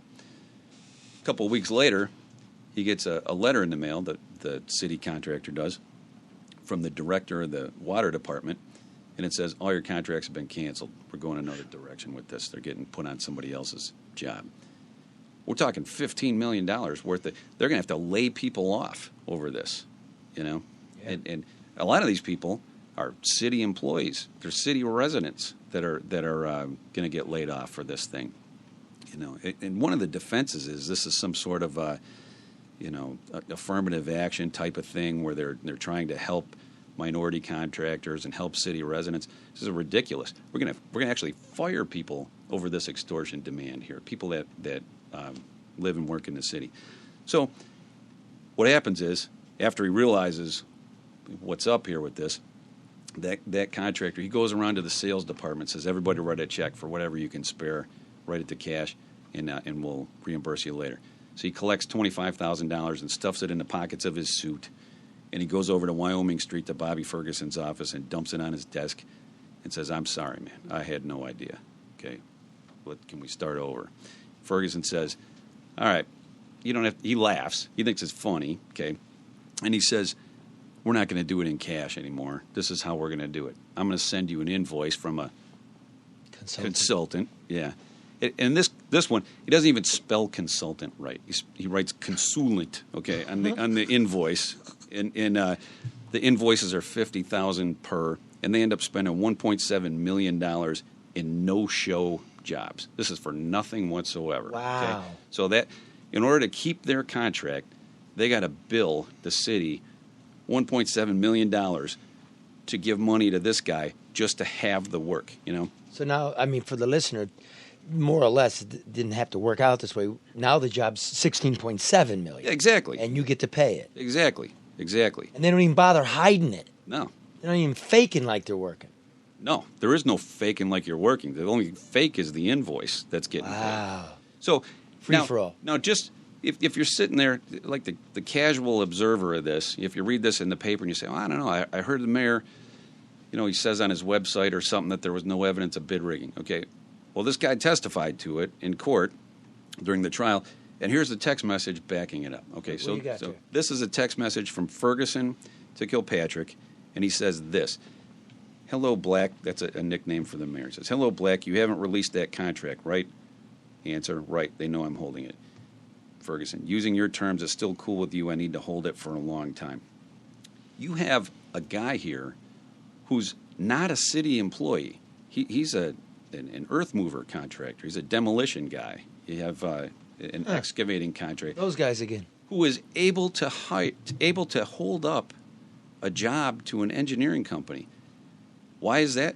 Because it's a RICO conspiracy, all right? You're able, as Bobby Ferguson, to use the power of the mayor's office to hold up a job unless that guy agrees to pay you. And so everybody's going to work together to stick up that company. So it's just, there's no two ways about it. So here's another one, bid rigging. All right, you have Christine Beatty is reviewing proposals for the renovation of 1300 Beaubien, which is police headquarters. They were going to renovate that building before they decided to do what they have now, which is the old casino over there on the MGM building, the old MGM. For those listening who might not know, Christine Beatty was the chief of staff of Kilpatrick and his canoodler and Correct. whistle waxer and everything else. So she's reviewing the bids, and she says, why not Bobby in this?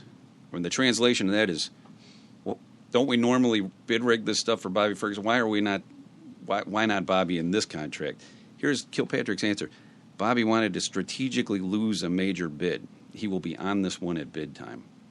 So you might say that the people that have bid on this job will tell you it costs between $300,000 and $400,000 to put in a bid on this job. You got to hire experts and architects and people that know what they're doing to even know how much this is going to cost. So you have to spend $300,000 or $400,000 just to try to bid. Why would you ever strategically lose $300,000 or $400,000? The answer is because everybody in town and the media is talking about your RICO conspiracy, and you want to be able to say, well, I didn't get that job. I didn't get every job. You know, strategically losing. And then he says he'll be on this one at bid time. What does that mean? It means whoever gets this job is going to get one of these midnight visits from Bobby Ferguson who says, I want 25% of this. You see what I mean? It's the same thing with the engineering contract. You're telling me he couldn't even strategically lose one. He had to have his fingers in it. No, he said. Kilpatrick says he will be on this one at bid time. Don't worry, it's still going to work like we always do it. It's just he's going to strategically lose. He's not bidding here. No, it's a dumb question, but I mean, then I'm assuming here Ferguson is dropping money to Kilpatrick and Beatty. Well, he's dropping money to Kilpatrick. I can say that for sure. Yeah. No, I can say for Beatty as well. When she resigns from the city, he ended up making a big donation to the Kilpatrick Civic Fund, and then they used that money to pay her as a consultant, where the purpose of her consulting was to create a brochure to tell people how great the Kilpatricks were. That was what her job was going to be after she left. Why wasn't she charged? You know, she ended up getting prosecuted locally, and she had she got a felony conviction. She actually went to jail for a while, and I think the U.S. attorney's got to make these decisions of how big to make the case and that kind of thing. And there's arguments for it. And we always argued in the press because she should make a sympathetic character, and you don't want that when you got a big case like this. You want to be. You know, the other thing I think is important to realize is he's made public statements that he's getting prosecuted for having an affair and so forth, and that was not brought up at all. There was not one word in that 6-month-long trial about an affair. We don't care. That's not a federal crime. It's got nothing to do with the indictment, and so it's important for people to realize that, because that's one of his major defenses when he says that when he talks to the media that he didn't do anything anybody else didn't do. He got caught for cheating on his wife and so forth. It's got nothing to do with the federal case whatsoever. Okay? It's all bid rigging and extortion and a RICO conspiracy. All right, so here's one. Let's let you know how deep the conspiracy is. Kilpatrick's own sister, Ayanna, becomes a consultant, okay? And she's upset. She says, here we go with this Bobby bull again. This guy canceled a meeting with my guys today. Just said Bobby wants to do the same thing. Waste hauling. Great if it's room for him. Terrible if he's holding us up. Can we make money too? Jesus. She's getting edged out by Bobby Ferguson. I've talked to people that were in pre-bid meetings, like experienced contractors, where they go and they meet with the city and they're trying to find out the details of the contract and how can we sharpen our pencil and be the low bidder. And Bobby Ferguson will walk in and they get up and leave because there's no point in putting a bid in on something if Bobby Ferguson is going to bid on it. It was everybody knew. And so when I tell people this story, you have people in the contracting community that knew what was going on. You have people in the city.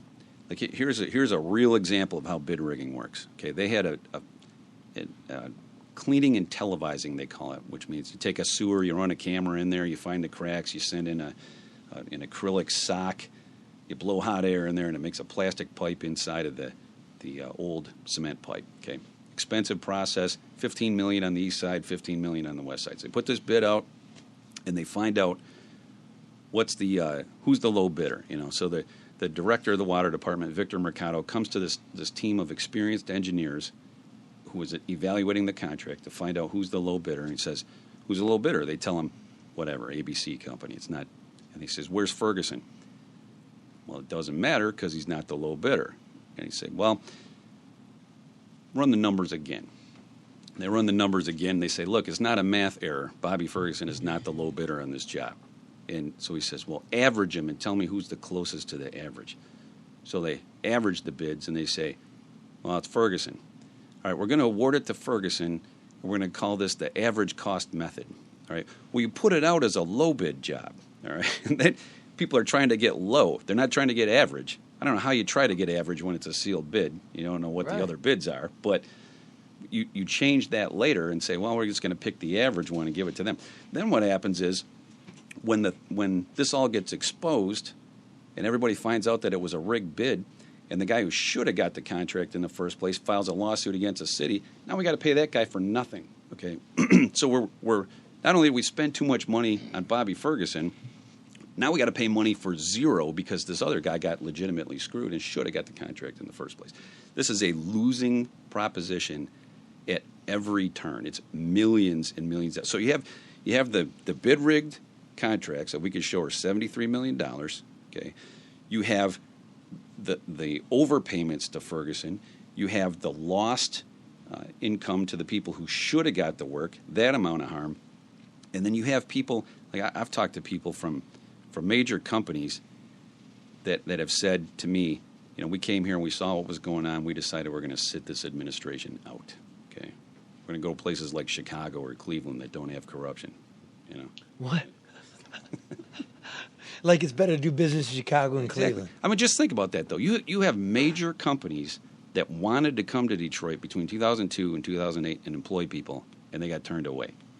Imagine coming here and you say, you hire some local consultant. You say, I'm interested in building a plant here and hiring some Detroiters. What should we do? And they say, well, to get a building permit, you got to go see this guy on Wyoming Street. What's he do? Does he work for the city? No, he's a friend of the mayor, but you got to give that guy some money, and then he's going to see this guy. And people don't like that. If you're coming from another state and you're going to spend a lot of money, and somebody tells you that, you go spend it somewhere else. It chases away business. That's dopey shit. These guys figured they were players, like they knew how. It's a very fine line. The graft is in the contracts. They were playing like they knew how to deal with contracts, but they got a guy standing there like Riddle with two hats on and holding the doorknob. Yeah. That's what I'm saying. This comes into, you got to take this into consideration when you're saying is 28 years too much time. You got to think, people tell me all the time, well, he didn't kill anybody. Yeah, no, he didn't kill anybody, okay? But he chased away business from a city that ended up becoming the largest municipal bankruptcy in the country at the time. I mean, that is not a small deal. And I rotate around this state a lot.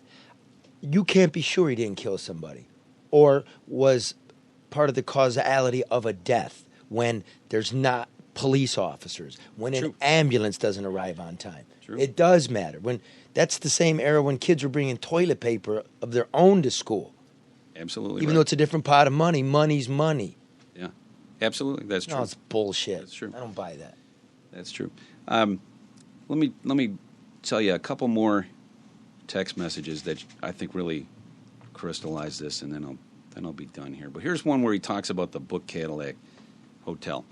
You know, if you listen to Kilpatrick's public statements, he would tell you one of his crowning achievements is the renovation of the Book Cadillac Hotel. In this particular thing, what happens is it makes the news for whatever reason, and Kilpatrick says, anything happens on Book Caddy will be on the news. Ferguson says, LOL, what have you gotten me into? Anything with Kwame Kill next to it is newsworthy. I'm famous now, just need to get some money. Answer, LOL, right, let's get you some. And Ferguson replies, us. Okay, this is why I love text messages, okay, because you get right to the point, all right? We don't have to tap somebody's phone for 10 months and have teams of FBI's. You just put it all in the same message. We're sharing money. There are other messages about sharing money as well. Here's one where they're talking about casino contractors. In the state of Michigan, when we got casinos here, they went to Las Vegas and they studied what happened there, and they came up with an anti-corruption law where it is the law here. If you're a casino vendor, you know, whatever you do, maybe you're a construction guy or something, and you're going to do renovation work on a casino, you have to have a casino gaming license. The license just means you can work in a casino. And so there's a state law that says you cannot make political contributions to anybody at all, or you lose your casino license. All right. So in this text message, this is Ferguson to Kilpatrick, and he says, FYI, casino contractors are spinning Mia and me. Mia was the director of the building department at the time.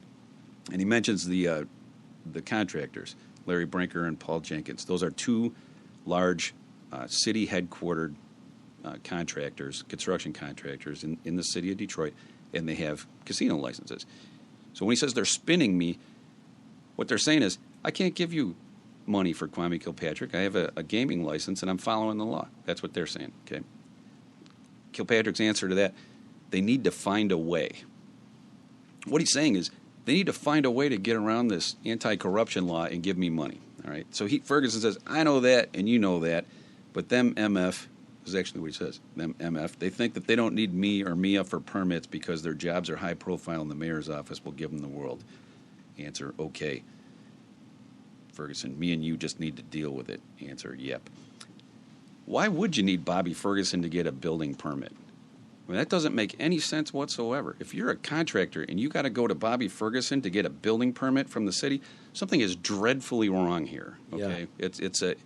It's a RICO conspiracy, and you're dealing with a criminal enterprise to get something as necessary as a building permit. When we think about why does somebody need a building permit? Because they're creating jobs. They're at least hiring somebody to build something. Okay, you're doing something productive, something positive for the city, something that's going to raise tax revenues, and you're being impeded by this criminal enterprise because they're putting price tags on everything that ordinarily should be free. Okay. Anyway, so we go to trial. It's a 6-month-long trial, like I mentioned, and you know, it's really kind of irritates me when I hear things in the media where Kilpatrick's explanation, well, there was no evidence of bid rigging. Buddy, there was 6 months of evidence of bid rigging. Take your pick. You like wiretaps? You like? Well, this got under your skin. His protestations from the denial. Yeah, that's why I appreciate being able to come on here and rebut it. It's just ridiculous. There is voluminous evidence. Okay, this was not a surprise that he got convicted after 6 months of this. It was an overwhelming. In fact, the judge, her description of it was breathtaking. His corruption was breathtaking. All right. So was it because he was too greedy? Like if he hadn't have asked for as much or tried to steal as much, maybe would have gone under the radar. Yeah, I think maybe that's part of it. You know, I think any amount of money that you're asking for is too much. Is too much. Right. But this was a complete hijacking of the machinery of the city. It's wow. Making money for everybody that's a friend and family sort of a thing. You know, we're taking the entire city government and making it work for one person and his co-conspirators, and that is not a small deal. Right. Would he have gotten away with it if he got everybody set up, right? Yeah, everybody's getting paid and contracts are getting rigged, but he's not taking money. Does that make him a harder target? I think it may make him a harder target to prove, it's not any less of a crime. If you're bid rigging contracts and you're making somebody else rich, Like you're taking debit cards, you know, Yeah. you're a power broker, something like that. if I were to, let's say I bid rig a contract, and I extort somebody and I say, well, you can have a contract with me. I'm in charge of the city, but you got to hire Charlie, and you got to pay him to do nothing. I'm enriching you. You don't give me any money, but I'm still enriching you. That's still a federal crime. Okay. Have elected officials, without pinpointing any county, city, but have elected officials in Southeast Michigan learned from this at all? I think there are a lot of them that have. I think a lot of them have learned from it. At least they've learned that they'll be taken seriously if they call us and report things and things don't look right to them. And I certainly invite more of them to do that whenever they see something. We can't be everywhere, okay? Nobody's ever going to take a bribe in front of an FBI agent. It's always going to be somebody who works in the city or a vendor or somebody like that, and we rely on that. As to whether criminal people who are corrupt public officials are going to learn from this and not commit crimes, you know, there are some people that they're never going to learn, right? I mean, corruption's been around since the Roman Empire and before. It would be naive to say that this is the end of it, okay? But I like to think that there are people out there that are saying, hey, boy, maybe we got to tighten things up, you know? Are you going to write a book? I have no plans to write a book. We're not book writers. Well, you got to do something when you retire. It's a great story, though. He wouldn't tell you We've anyway. been sitting here listening to this for 2 hours, and it feels like 10 minutes. It's fascinating. And for me, personally, and, you know, the people that listen, that helps me for what I do. And you know what I mean? Again, I'm going to have to do it my way. And we talked about the media and how they run, and they're soft, a lot of them. And a lot of shit needs to be done. And this is nice to hear how you're laying it out. And because I get impatient sometimes. All the wrongs going on. And I'm like, well, you know, here's what I always say. Without you guys, nothing's getting done, because most of the shit that goes on in this state is either state money, county money, local money, municipal money. So it's sort of a good old boy intra-party deal. If it wasn't the feds coming in with some muscle, not tied into this, we wouldn't get it done. You agree with that? I do agree with that. We have the luxury of being Cool. objective and not having a boss that's a participant in things. You know what I mean? If you have, I do. If you have, if you work for let's say you work for any given city with a local mayor, and you're thinking, well, I want to report some criminal activity, but who can I go to? The boss is in charge of everything, and that sort of. We don't have to worry about that. You know, we can be objective about that. As to what pot of money it comes out of, does not really make a difference to us. If it's municipal, state, federal money, it doesn't make any difference as far as our jurisdiction goes. If people are a public official and they commit a crime in the course of that employment, that's the important thing. So if you have a public official and they take a $500 bribe on something, and it's it's a purely local contract or something like that, that can still be a federal crime. It doesn't have to be some federal grant being stolen or something like that. So, I would just say, feel free to call the FBI and we'll kick it around with you. It's I know some people sit there and they think, oh man, calling the FBI, that seems like extreme. I've never even thought of doing that before. You should think of that. You should. We live in this community too, and we have offices all over Michigan. 13 offices in the state of Michigan, and there's a local people one too. Yeah, absolutely. Real cool people. Absolutely. It's nothing you should be afraid of if you are in possession of information that you think might be of people committing public corruption type crimes. We are all ears. Give them a number. All right, 965 and 313 for Detroit, 965-2323, and that'll walk you right through it. Or you can go to FBI.gov, and you can link out to there's a thing there that shows you how to make a complaint, and they'll send it right to us. For people that want to see your presentation or your road show, Sure. I don't know what you want to formally call it, how do they do that? Yeah, you could call the office, and we'll set something up. I've done quite a number of them. You got like a speaker series, Bob. I think it's important for people to know how their tax dollars got spent and misspent. In two ways: how it got misspent by the defendants who went to jail here, and how it got spent on the federal resources that were used to investigate it. I think people should know that they got their money's worth here. So it's fascinating. We're happy to tell that story to people. So feel free to give the office a call if you have an audience. Particularly, I will say, if it's an audience in city government or like a group of contracting people who deal with municipal issues, those are the people that I really like to talk to, because those are the people that are most likely to come into contact with information that would be helpful to us. And one's getting hurt. Right. So remember something. I mean, I don't want you to comment on it because you're an official, but yes, Attorney General's offices can be political. Washington, the highest level, can be political. The field offices, not exactly. This is just investigators. Yeah, it's true. We work for the federal government, and our paycheck is not dependent on who gets elected in the state of Michigan, and we're going to investigate the thing no matter what, and it's very, very objective. You see people speculating in the news media, well, whoever's president at the time, that's why this guy got indicted.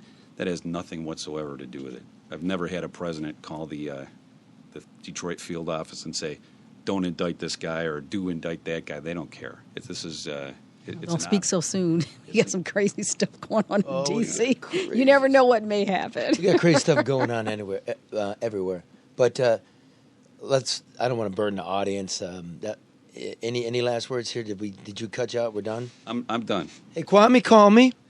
I sent him a letter, ask for an interview or whatever, and it came back unopened, return to sender. I was like, well, damn, dude. Why, Charlie? Well, here's what I said. When this was, I got here in like March 2008. Okay. I'm like, strawberry green, what? You should try again. No, I said this to myself. That was my colleague's story. I'll do some. But I was like, that's the tail. That's the tail of the salamander. You know what I mean? He's only mimicking what he's learned. And I said, I'm going to try to get the rest. The contracts in the fire department and the contracts in the police department. And just try to help you, Bob. All right. I appreciate it. All right. Thanks for having me. Yeah, and remember. Thanks, Bob. I love one another.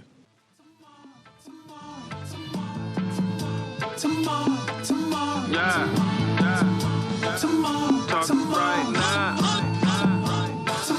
Talking right now. Ain't no such thing as tomorrow. The way we live in the day. Talking right now.